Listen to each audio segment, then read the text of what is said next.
So first of all, the VRA is a support action funded by the European Union to create a collaboration network of experts and stakeholders working on deployment of automated vehicles and its related infrastructure. So it's a support action under the framework program 7. It started last year in July and will last for 42 months, so until end of 2016. So the objectives of the support action is, on one hand, to create this active European network of experts on vehicle and road automation and foster cooperation within the automation working group of the iMobility Forum. Second tool that we use is the EU-US-Japan ITS collaboration.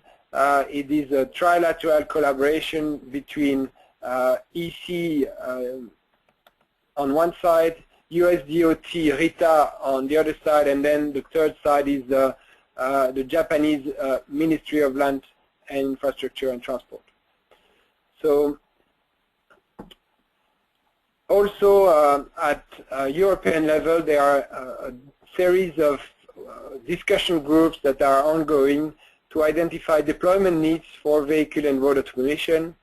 And among these, the topics that are being discussed are deployment paths, regulatory issues, testing, connectivity, benefits of automation, maps, need for maps, cybersecurity, human factors, decision and controls. Another tool that we are using is the VRA-net.eu/wiki. It is a wiki tool that can be edited by anyone in the community to promote the research on vehicle and road automation across the world.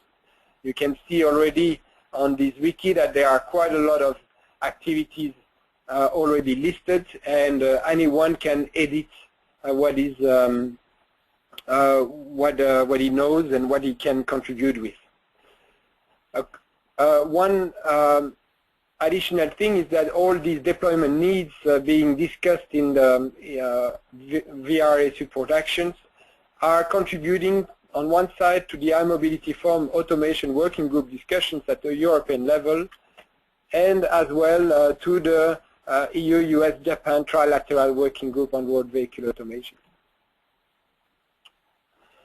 So VRA tools that we use in order to reach out to you are, first is the VRA-net.eu. It is listing the different activities of the support action, among them the automation working group activities, the trilateral activities, any consultation activities, which means efforts to collaborate across different funded activities, and then the events. One tool that we are using quite extensively lately is the info_VRA Twitter account, and it gives you general information about the vehicle automation news. It uses different other feeds also and links to other people that are very active in the Twitter, and tries to have an overview of all the news that are ongoing on automation. So I mentioned the VRA wiki. It also already catalogs 40 projects, and for each project we try to have at least an abstract, a contact point, a website, understand who's the sponsor, and funding, and what are the potential outcome or expected outcome. And finally, what we are doing today is the webinar series. So, and this one is the first one. We will have webinars at least every month, and we have already candidates for the next month. And it seems that we are so successful that we will have to repeat this a bit more often than once a month.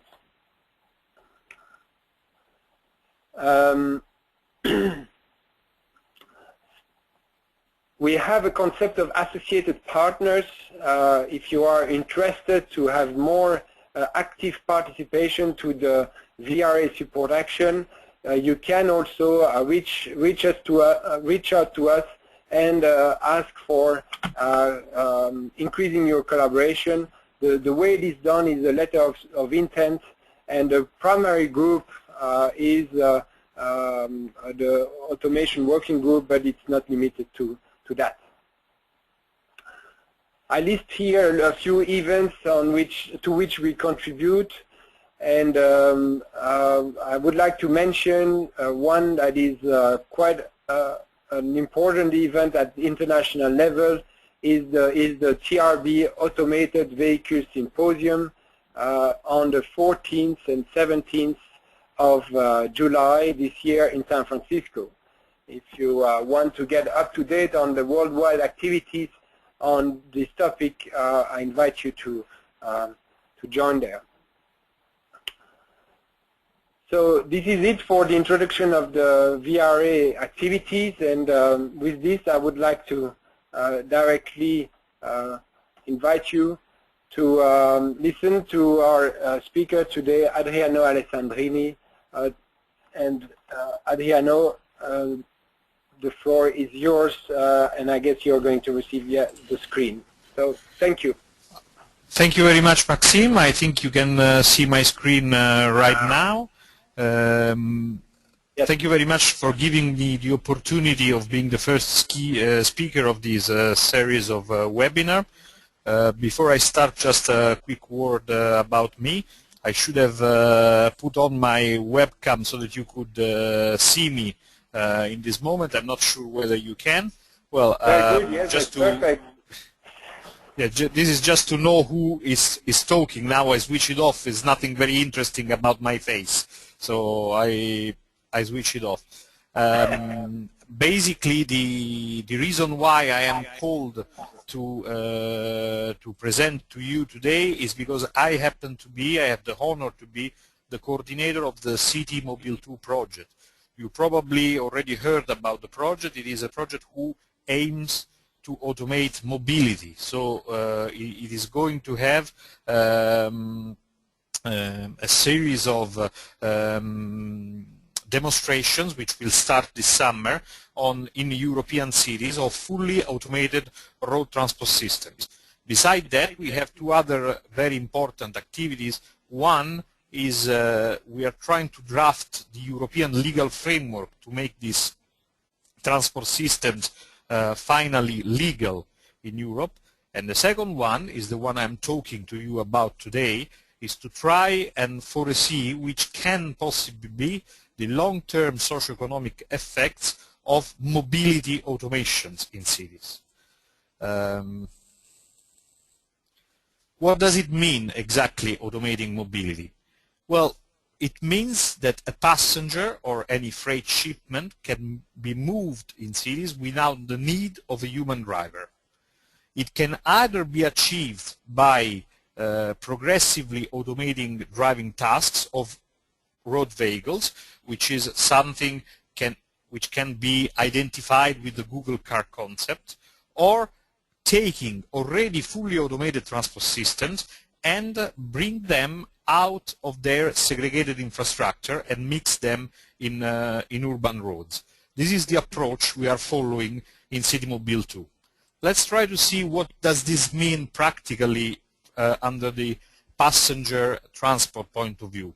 If we take this graphic, this chart, which has the level of automation on the y-axis and the level of segregation from full to none on the x-axis, we can see that the more the vehicles are automated, you can see that NHTSA and SAE have defined a number of automation from 1 to 4, 1 to 5, depending. The last one is the completely automated, and this is true for completely non-segregated vehicles, so vehicles that can be autonomous, that can go on normal road. Well, today, automated metro or automated transits, metros, PRT, GRTs, whatever, can be seen on this left-hand side of the top left-hand side of the chart. They are fully automated. They don't need a driver at all on board, but they are also fully segregated.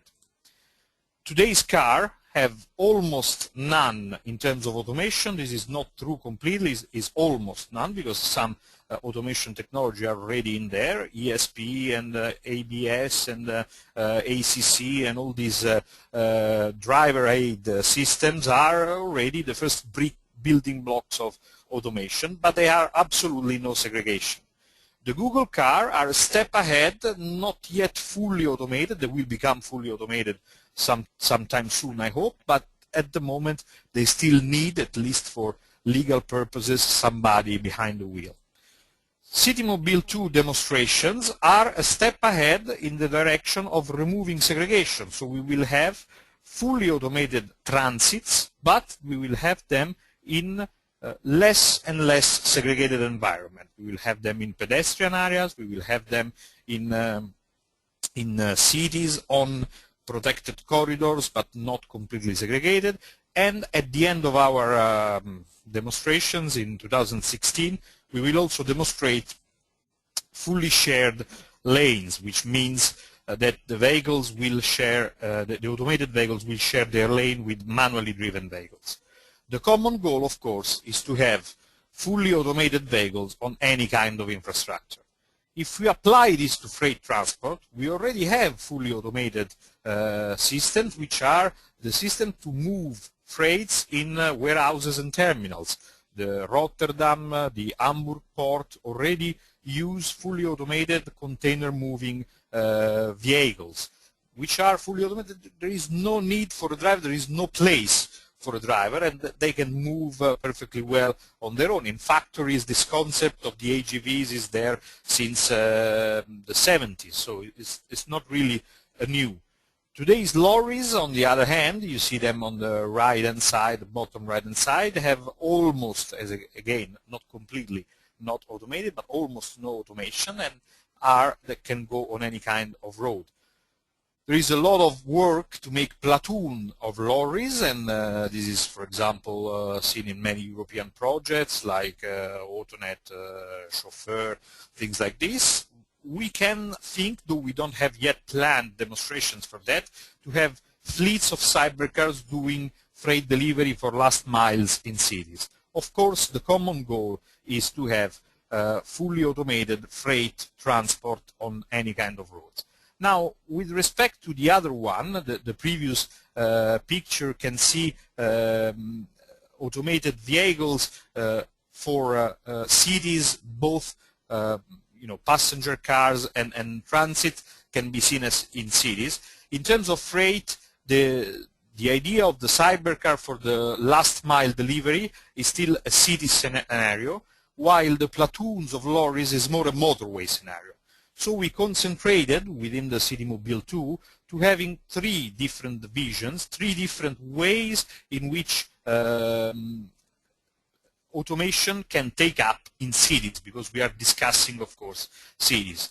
Vision 1 is urban automated passenger transport, which means basically complementing mass transits. Vision 2 is progressively more automated private cars, so I still have my car, which does not require any longer me to drive it, or automated urban freight transport. I would also say urban last mile freight distribution.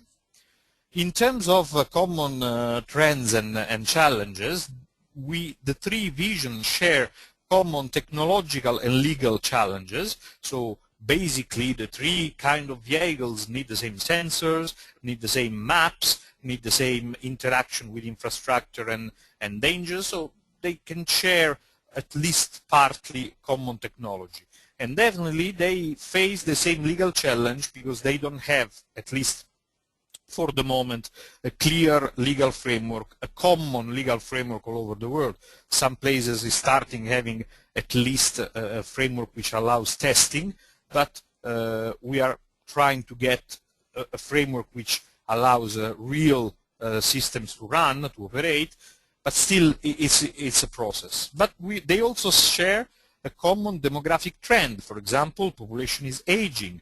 more people tend to work at home, and there is a reduced need of driver license, a reduced request of driver license from the youth. There is also the common trend of planning innovation, so to have common demand management measures, smart growth and land use policies, of course, urban design, and of course, least but not last, behavioral changes. So there is an increase of used car sharing scheme, and there is more and more attention to social media and to information and communication technologies for all aspects of our lives. So this can be soon or is already being applied to mobility as well. So when we try to describe the kind of visions that we have, we can take a city, a general city, which can be divided in outer suburbs, inner suburb, and of course city center. It can have already mass transit, for example, a high-speed train line over here, some metro line over there. You can see from the scarcity of metro line, this is an Italian city, not a French one, which would have at least 10 or dozens of lines all over.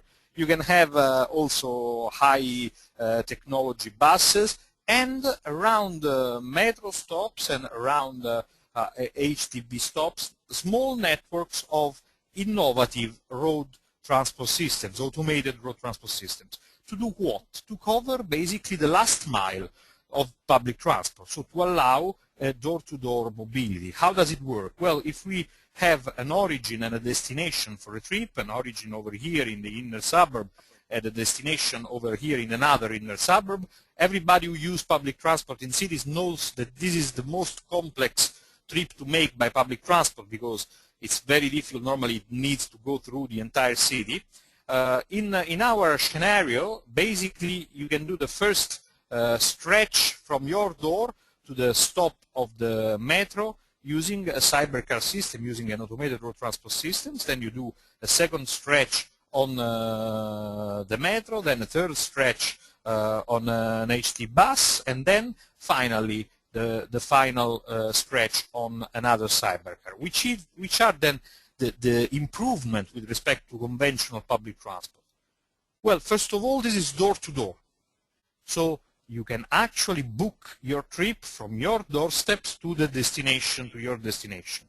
There is no waiting time at interchanges, because your first stretch brings you directly at your transit, exactly at the time that allows you to catch transit in time.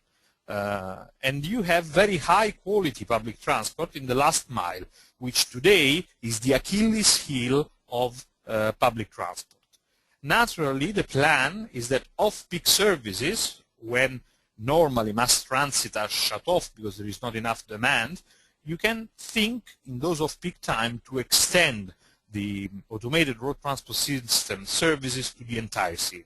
This is the vision that we see as a take-up in some years from now for the automated road transport systems in cities. Now, we come to the first set of questions Maxime was discussing before, which are, according to you, the possible impacts. Well, first is on-demand and door-to-door services do cause an increase of mobility demand, because now I move, especially if I am in a remote location, when I really need to. If it becomes very easy to move, I might decide to move or to increase my travel distance also for no reason at all. Well, answers can be yes, because better transport always increases demand, or no, because you can regulate demand with pricing or other strategies. Can public transport costs be rationalized since public transport will be on demand? This basically means what? It means that if I have a better, more flexible public transport, I might try and avoid to make, for example, large bus circulating empty, which is just a cost. Well, the answers can be yes, less empty vehicle for on-demand services, or no, because more and more complex vehicle can only mean more cost to sustain.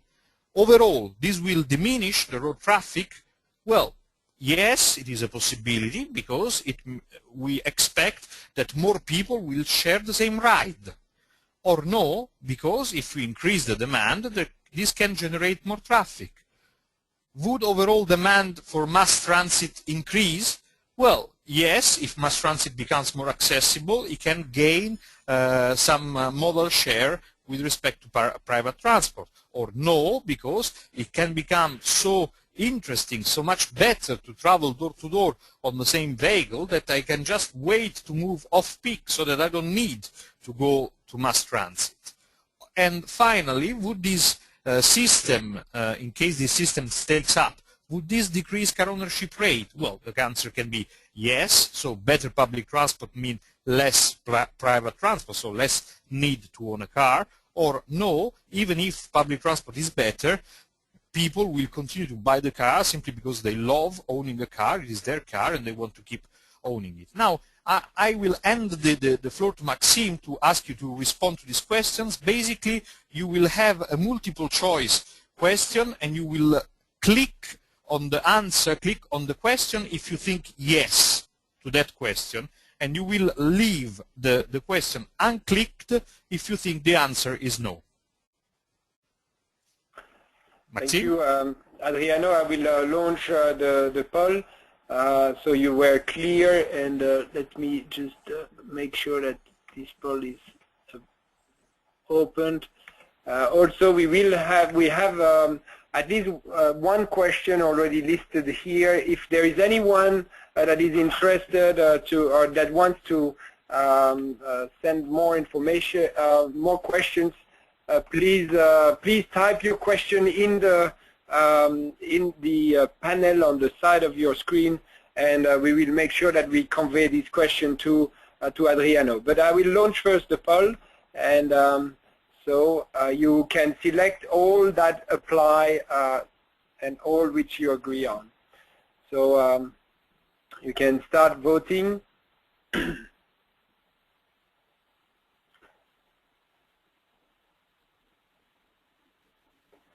So,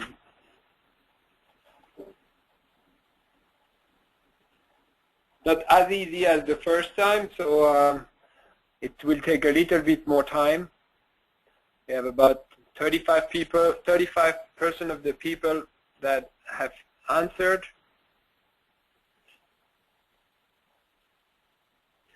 I will still give you 20 seconds to make up your choice.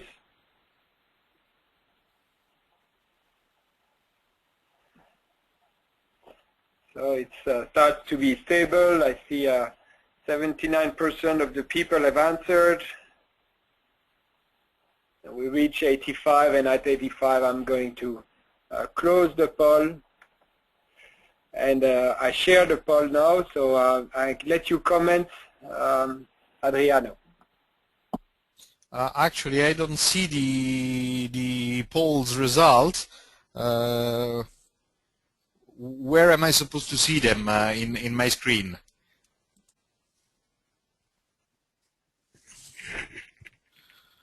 I see that most of the answer which has most yes is that on-demand door-to-door will increase mobility demand, and the second one is that demand for mass transit will increase. Also, car ownership rate will decrease. The only one which is much below the 50% is that the overall road traffic will diminish. So we all expect, you all expect, or almost all expect, that this will actually increase overall transport, the transport demand, overall traffic, sorry. Okay, I think we can go ahead. I don't know if I can have the screen back, Maxime. Hello? Two questions there is one or two questions that have popped up, and I will go through them before you go to the second vision. Let me see. First, I will close that poll, hide there, and then the questions. There is one question about the mode changes and the concern that some other research has shown that the mode changes, the number of mode changes, has a negative effect on ridership level, and So more modes changes means less interest. Do you have an answer to that? Well, if I understand correctly the questions, there is the possibility that the more people tend to use public transport, or at least shared transits, and the more you multiply the number of vehicles which circulate, and the load factor can decrease. This is of course a possibility, but overall, if opportune policies, at least in peak time, are implemented, my vision is that this can actually get a better public transport and also a more effective one. However, this is my vision. I could say that I am a public transport guy, so I expect that a better public transport is more attractive. What will happen for real, we don't know. And we will discuss this among experts at the end of summer 2015 to try and understand which is the vision of the experts about that, and whether these kind of visions actually will make overall the transport systems in cities more sustainable. Very good, thank you. There was a couple of other questions. My colleague here next to me answers more the technical questions, such as the PowerPoint. If the PowerPoint is going to be available, we will make all these available to every participant, to all participants. And also there is a question from the US side asking if we can make a difference in responses between US and EU. At the moment, I'm not sure how this is possible, but we'll investigate how this can be done. And then another question here about actually none of the statements that were put for the poll were about safety. And this person is asking, what about safety in the Vision 1? Well, the reason why in Vision 1 there is not a specific address on safety is because as we are thinking to these automated road transport systems is to get the same safety level of guided transport, which is basically 100 times better than cars.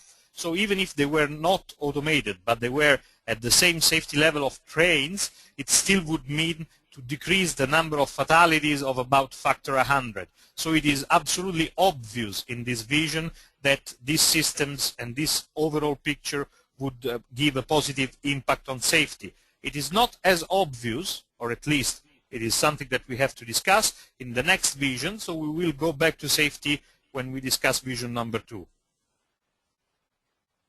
Very good. Thank you. I had another observations, and I will, but I think that it's time to go to Vision 2, and I will leave the other questions for the end of the session. So go ahead for Vision 2. Sure. Just before going to Vision 2, there are a number of external influences that can contribute to Vision 1. We listed up a number of them. So, for example, in terms of urban policy drivers, there is already a number of cities which are implemented car restrictions in city centers, and this can be a very important driver to make this kind of vision implemented.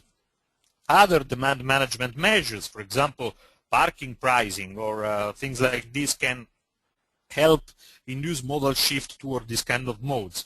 Of course, the urban space can be reused in a different way if it is freed from parked cars and from other things. So we can reuse parking space for cycling, walking, collective modes, and this is another thing that can push for this vision. Of course, priority to soft mode. There are other drivers as well. For example, the aging of population can, of course, help in this direction because people tend to want to drive less. The economics, for example, the cost of the mobility, can also push in the direction of having more people wanting to share their rides. And of course, societal trends in terms of change of lifestyle and attitude toward car ownership can, of course, push this vision. Now let's go to Vision 2, which is automated private cars. If we take exactly the same origin and destination in exactly the same city, what we will see is that basically the car will drive me from origin to destination, drop me at destination, and then drive back at origin to do what? Either to pick up another member of my family and to do a drive for them, or to just be parked there, especially because at destination the number of available parking can be significantly reduced, as new cars, automated cars, will no longer need to be parked. So what does this change with respect to the conventional private transport? Well, the car drives itself back to pick another family member. There is no need to have parking space at destination, but only at residence. But on the other hand, I do need to change at destination to have much more kiss and ride space for any possible destination. And I can still, if I want, drive my car, but almost only for the pleasure of driving it. Now, I am putting on questions about Vision 2 and about the possible impacts of this Vision 2. In particular, allowing mobility for non-drivers, for example, disabled and elderly people. Is this a solution for all? So can actually this new technology be the one that finally make the social inclusion? If you think so, this is a yes is your answer. No, you will say no if you still think that age divide and cost will hamper the diffusion, especially with the elderly.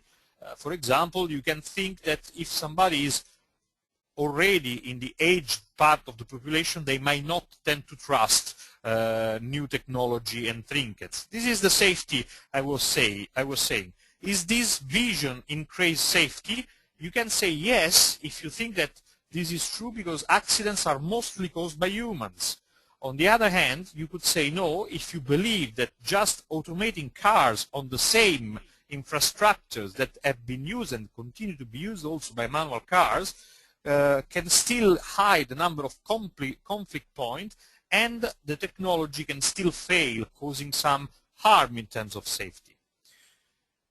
In terms of increasing road capacity, it is possible that this new technology can increase the road capacity, yes, because the vehicles can travel with lower gaps, or no, because the vehicles will travel with increased gaps. This is mostly to avoid liability, because if they travel too close to the vehicle in front, then if they goes into an accident, who's liable if you don't drive any longer? Or the other problem can be that as the vehicle occupancy might drop, then we would require more travel, so more cars on the same road, so basically decreasing overall the road capacity.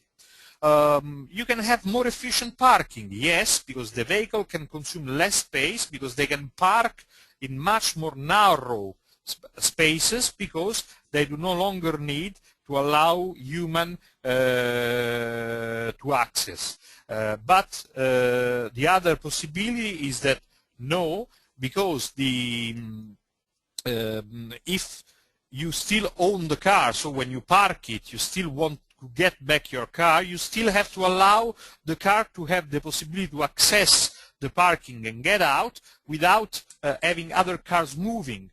So this means that you still have to keep maneuvering space, while if you would go to another point which is completely shared vehicles, then and only then you can actually save completely the space of parking. Finally, increasing fuel efficiency and reducing pollution. Do you think that this is the solution because better driving means less consumption and definitely less pollution? Then click yes, or otherwise you will leave it blank if you think that no. The fact that there is a possibility that these vehicles can actually have a lower occupancy rate would mean more fuel consumption and potentially more pollution. Maxime, I think it's time for poll 2. Yeah, but just before we go for poll 2, I have a series of new comments rather, and I think that's interesting to raise them before the poll. One person here says if we ban human driver cars from a zone, then we simplify the problem to be solved, and we can maximize the capture of the benefits of automated vehicles. Then this leads to possibly ultra lightweight vehicles with no need of unnecessary safety equipment. And the question is this the vision of the CityMobile 2?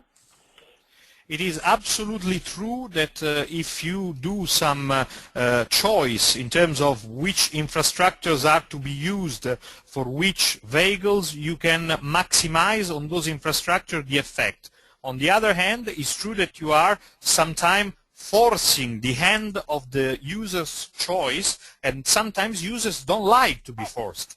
To a certain extent, this is the vision of CityMobile 2, because what we are saying in CityMobile 2 is we want to have the reserved lane, the lane of public transport, to be certified to allow vehicles, which are vehicles from public transport or not, it doesn't matter, but to certify vehicles to drive themselves autonomously. And to do that, we have to be sure that those lanes, those infrastructure, do have the necessary requirement to make the vehicles travel in complete safety now.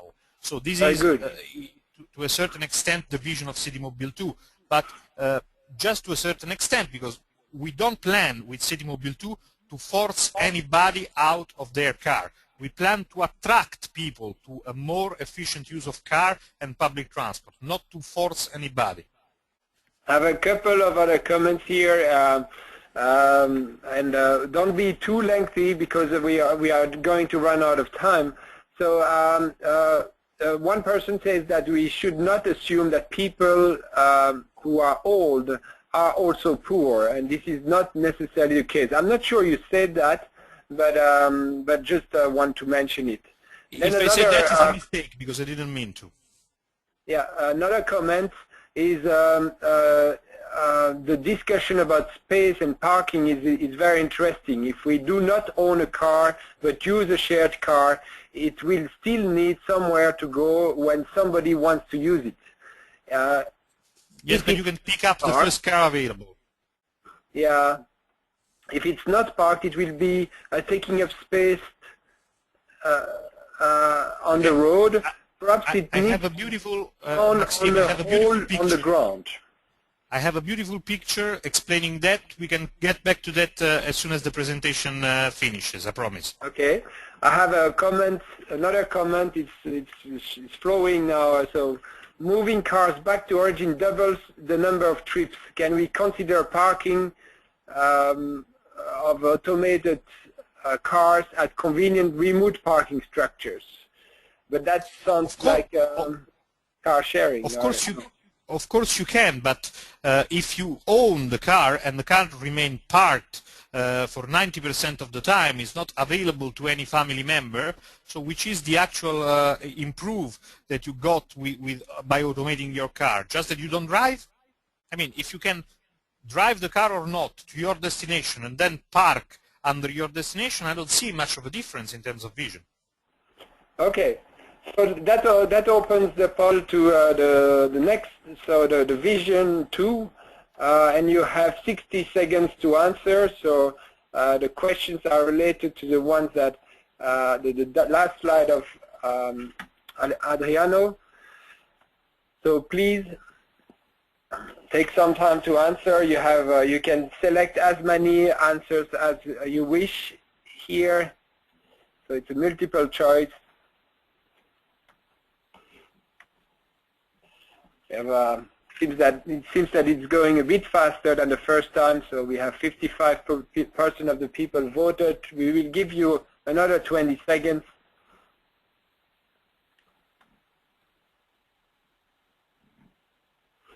It seems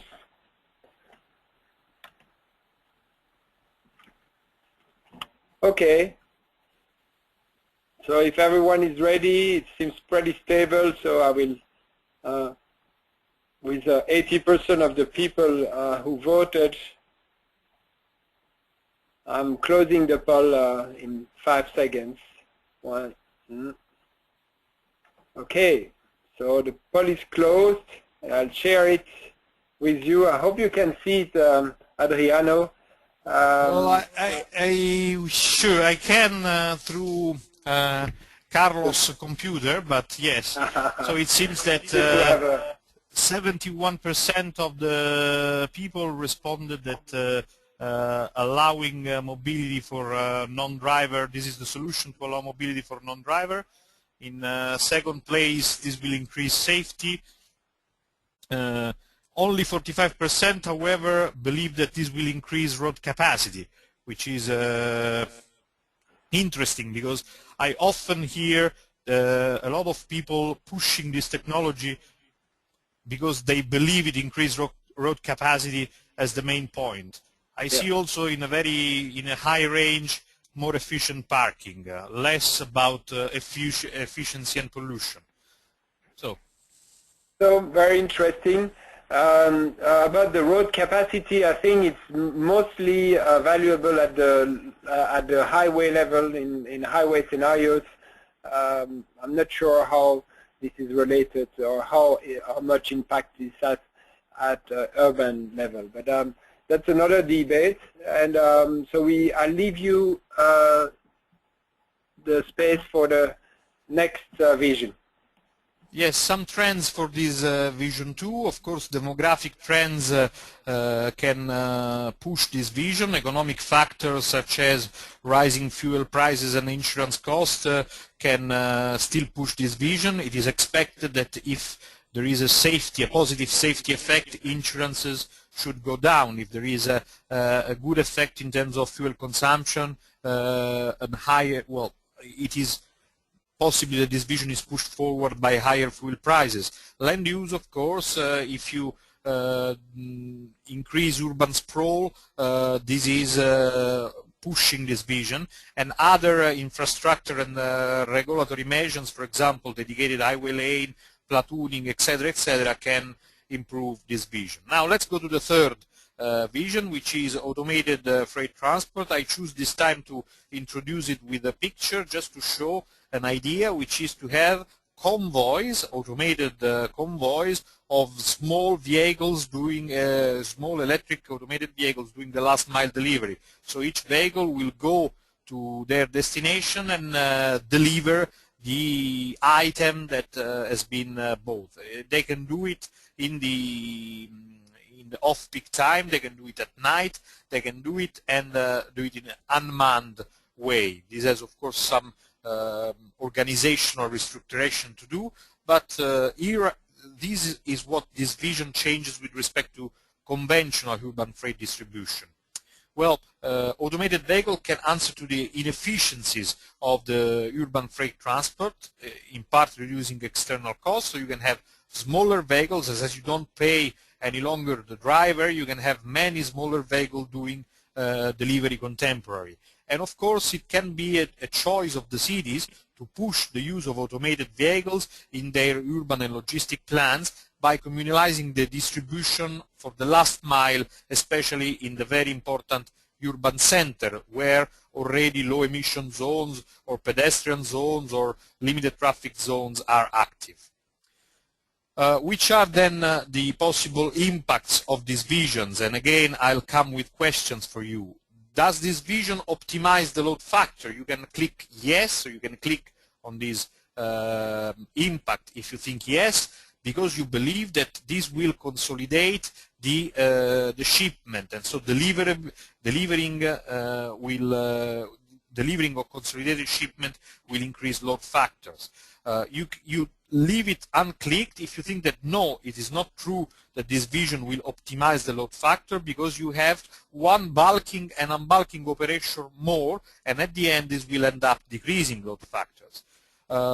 Is this safer to have delivery in this automated way? Well, yes. You click yes if you think that loading and unloading are dangerous operations, and the more you automate them, the safer you make them. Or you can leave it unclicked if you believe that unloading in the milieu urbain is much safer if it is supervised by human.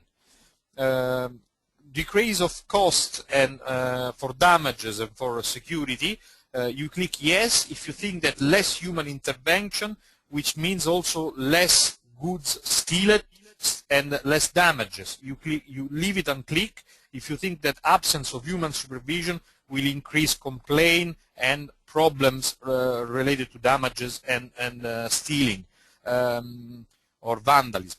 If you believe that this will also reduce interferences with passenger flow, you click it because you believe that automating freight distribution can move deliveries at night and in off-peak hours in general. You leave it on click. If you think that you always need somebody to sign for the reception of the shipment and to take responsibility for it, so delivery need to be kept the same times as today, so there is not anything to be gained by automating in terms of reducing interferences. And last one is the improving environmental quality level. You click if you think yes, automated freight vehicles can be environmental friendly. You leave it on click if you think no, that some freights are too heavy for electric vehicles, even if automated. Maxime, can we open the poll on this? Yeah, I will open it directly. There are a few other questions, but I think that while what you gave a pretty good explanation, and so we have to go directly to the poll so that you keep this in mind. So the poll is open. I invite you to just answer from the freight, automated freight perspective.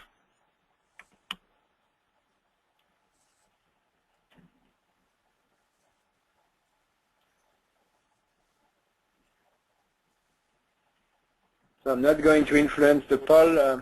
Let's see it online. We have 72% of people voted.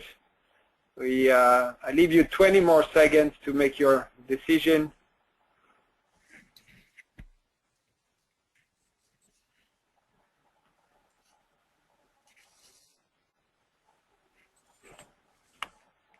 Okay. So I close the poll now. It's pretty stable. So and I show it. Is everyone? So it seems that most of the people agree this time with the last statement, so that this freight scenario will improve the environmental quality level. And second, but with only 61%, the optimization of the load factor. Then reducing interferences with passenger is just below 70, as well as increased safety, but then decrease the security and damages cost related is just 40%. So 60% of the respondents don't believe that this can actually help in terms of security. Okay. Interesting replies. Thank you. So can we go back to my screen, so that we can conclude with the factors influencing Vision 3, which is, of course, regulatory measures, like, for example, putting time windows or vehicle weight restrictions, low emission zones, things like this. Market-based measures, which can, of course, be the internalization of the external cost with congestion charging or other schemes. The land use planning measures, for example, you can imagine to have certain areas of the city dedicated to logistic zones and things like this, or other infrastructure measures. So, for example, creating connection with the rail, distribution parks, etc.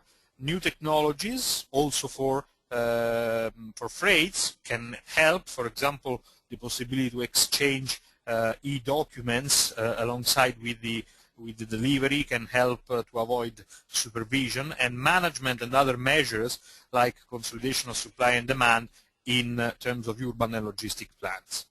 So this brings me to conclusions, which is mobility automation in cities is at hand, and is at hand now, because we have the technology to be able to make automated mobility as long as we adapt our infrastructure to the present-day technology. It can come from public transport, it can come from private cars, or it can come from freight delivery vehicles. We've shown three separate visions, but most probably the real one which will happen, it will be a mix of different visions, and probably in each city the mix will be different. However, consequence can be important and not all and not always welcome. So there can be also negative consequences. It is therefore extremely important that to shape the future we need policies to be enacted to favor those scenarios which can give us the best from automation.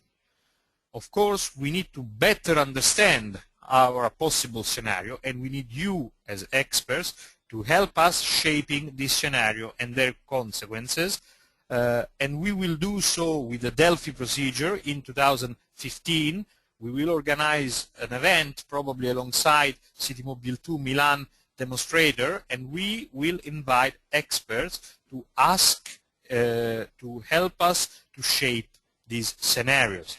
I will leave with more questions after all, but before showing 2 more slides of questions for you to think about and eventually give some feedback by emails or in writing, I would like to take some more questions from the audience, if Maxime, if you agree. Yeah, there are quite a lot of questions flowing, so we are trying to filter. Here I have one question on do these visions consider the possible socio-economic aspect or repercussions of replacing people, meaning unskilled workers as drivers with machines? So the absolutely, this is exactly the kind of long-term effects we want to assess, and we know that on these two there are positive effects of automation and there can be negative effects. So we need to understand which one will prevail, as well as, I can tell you already, in terms of, for example, the number of vehicles circulating. If you really decrease the number of vehicles needed to move the same number of people, probably you will also decrease the number of vehicles sold. If the number of vehicles sold are decreased, what will happen to the overall industry and to the people and the jobs in factory and things? Are we able to generate more economy, to create more jobs on the, let's say, supply side of the transport systems? This is the kind of questions we would like you experts to help us answering. Okay, I have quite a lot of other questions here. There is a question, can we expect a gradual transition from totally manned freight distributions to partially automated before full automation sets in? So is that a gradual transition, or should that be either manned or or automated, or how do you see it? That's a very interesting question, and as I said at the beginning, the transition from fully manual to partially automated to fully automated, it's something we have considered, but we believe it's much more of an impact on motorway, on long trips, because this is where if you are able to have at least a part of the journey in automated mode, you can actually have your driver resting, and so he can increase the range he can drive with his work shift. And this is where it is most important, the effect of partial automation. In freight distribution in cities, if you have the man which still needs to be there and still needs to make personally the delivery, then there is not much of a scenario to discuss of. Okay, a few other questions here. In Vision 2, what will drivers do with all this freed up in-vehicle time on their hands? Interesting. I think that interesting questions. This is one of the economic driver. I think it is in favor of automation. If you have more free time on while you are on your car, or you are on a public transport, you can work, or you can enjoy the ride, or you can be a consumer of some kind of multimedia product. So you can be active much more than you are today, which is of course a boost to the economy, something that needs to be considered when you consider the long-term effects on the overall economy. Very good. A question that is quite interesting, why private automated cars run on fuel and freight vehicles are electric in your visions? And is there any needs to update the vision? Well, there might be a need, of course. You can think of private cars, private electric cars, of course. It's just the fact that electric cars, non-automated electric cars are already available, but they have a very, very, very small niche market. This is because the number of kilometers and the kind of freedom you want to have with your car once you buy it is not met with the current battery systems. On the other hand, if you have vehicles that can run only for a very limited number of kilometers just for a specific task and then can go to recharge, and this is the case of automated road transport systems and of freight delivery in Vision 3, this can be already done with the electric vehicle technology. This is the reason why Vision 2 has fuel and Vision 1 and 3 think about electricity. But it is of course a possibility that electric vehicles will be considered when private cars will become automated. Yeah. However, I think that this is not necessary because of automation that you buy an electric vehicle. Very good. Another one, in terms of real, well, talking about, you seem to be talking about urban areas mostly, but looking at the increase in the freight sector, should we not expect rather an implementation for long-distance freight transport in Vision 3? Absolutely. I expect that not Vision 3, but what we could call Vision 4, so fully automated, fully automated, but at least automated, some kind of automation in long-distance freight transport, road transport.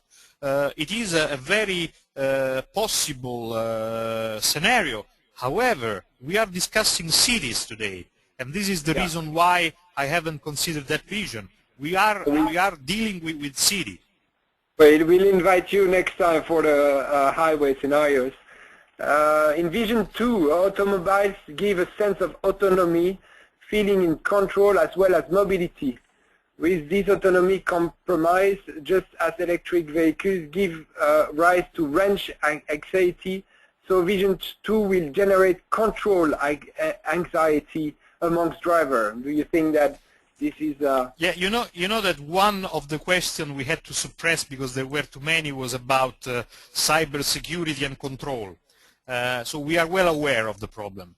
I personally don't believe so, because we already have in our cars, whether we know it or not, a number of devices that control our actions where we go and whatever we do. Any modern car has a SIM inside that informs the automaker or my provider of navigation information about many things. So I don't think this is a real problem once you drive, once you are used to it, but I can understand it's a cultural problem to accept that there is somebody supervising what you're doing. We'll take 2 more minutes. There is an interesting statement on the fact that taxi, car share, ride share, and P2P business models all look identical once they adopt automated vehicles technology. And I'll share you the rest of the comments, but interesting. Any comment? This is absolutely true. And there is also a brand new opportunities that get open by automation. The problem now is understanding whether you have the possibility to ride on let's say short distances, as for example automated road transport systems do. They are kind of collective taxi, so you just call one at the exact time it will show at your doorstep. It will pick you up whether it is shared or not and will bring you to your metro station. However, if it doesn't bring you to the metro station but to the destination, then this is something that becomes more tricky to manage, because it becomes a multiplication of the number of vehicles circulating, and I'm not completely sure that this is exactly what city authorities will want. Very good. I think with this we should conclude. There are at least 30 other questions that I could not cover, so I really appreciate the active participation of the attendees. Leave me just 1 minute more to read these questions. I leave to the experts so that you can then email or comment on a later stage. So first of all, are this vision coherent? Is something missing? Can you think that this one vision is more plausible than another, and why?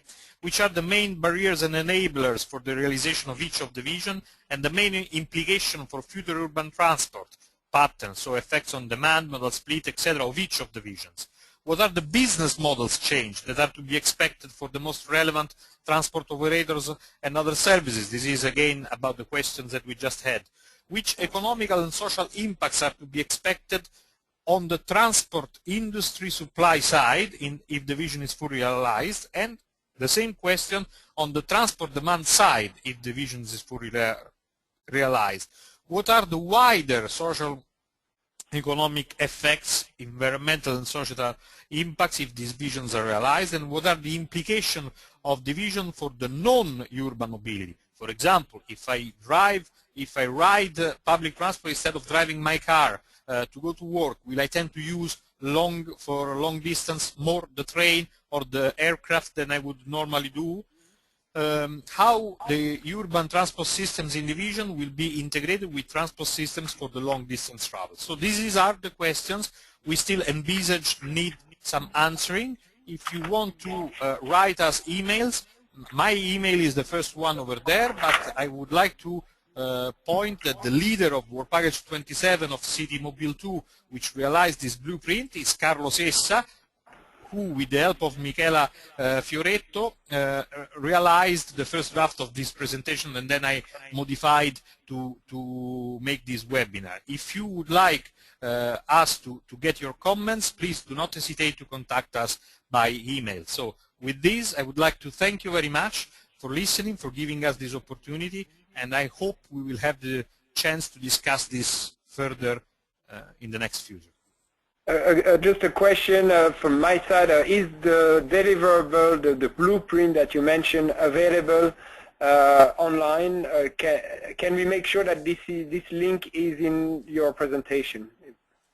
I'm not sure it is available on the public area of the City Mobile 2 website, which is the one that you see over there. But however, if you want, we can put it up on the TRA website so that everybody can download it from there. What do you think, Maxime? Sounds good. Okay, we will make we will put a link and then invite any experts to give their inputs. I really thank you very much, Adriano. It was very interesting and very tight in terms of time schedule. So thank you, and thank you all the audience. Thank you.